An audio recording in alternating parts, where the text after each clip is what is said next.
मेघनाद, जिसे रावण का पुत्र कहा जाता है, एक शक्तिशाली राक्षस था और उसकी कई अद्भुत शक्तियां थीं। ये शक्तियां उसे उसकी तपस्या और राक्षसी कुल से मिली थी।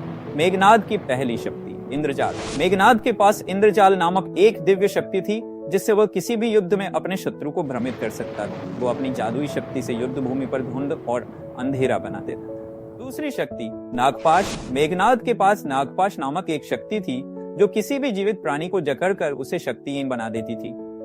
उसने लक्ष्मण और श्री राम को नागपाश से बंदी बना लिया था। तीसरी शक्ति गंधर्ववध। मेघनाद गंधर्वों से युद्ध करने में भी सक्षम था और उन्हें आसानी से हराने की क्षमता रखता था। चौथी शक्ति है माया शक्ति। मेघनाद के पास माया या जादुई शक्ति थी जिससे वह अपनी छाया से अलग अलग रूप बना सकता था और शत्रुओं को भ्रमित कर सकता था। पांचवी शक्ति मृत्यु पर विजय। मेघनाद ने एक बार अमृत रस पीने के लिए एक यज्ञ किया था जिससे वह मृत्यु को हराने की स्थिति में आ गया था और असंहार्य हो गया था। छठवीं शक्ति वायु गति। मेघनाद की गति बहुत तेज थी। वह हवा की तरह उड़ सकता था और युद्ध के मैदान में जल्दी से आकर हमला कर सकता था। सातवीं शक्ति थी सेनानायक। मेघनाद को युद्ध का गहरी समझ और महान रणनीतिक कौशल था। वह राक्षसों के सर्वोत्तम सेनापति थे और उसे अपनी सेना पर पूरी पकड़ थी।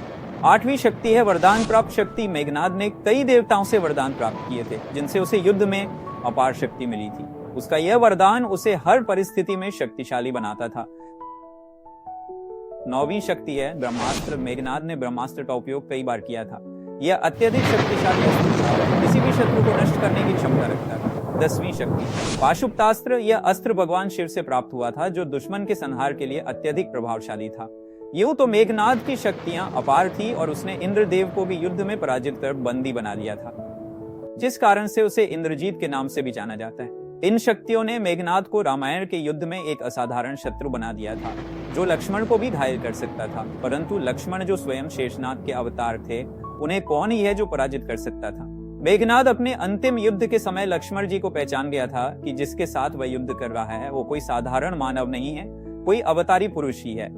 उसने ये बात अपने पिता रावण को समझानी चाहिए, परंतु उसके पिता ने उसका कहना नहीं माना और मेघनाद अपने पितृधर्म का पालन करते हुए वीरगति को प्राप्त किया।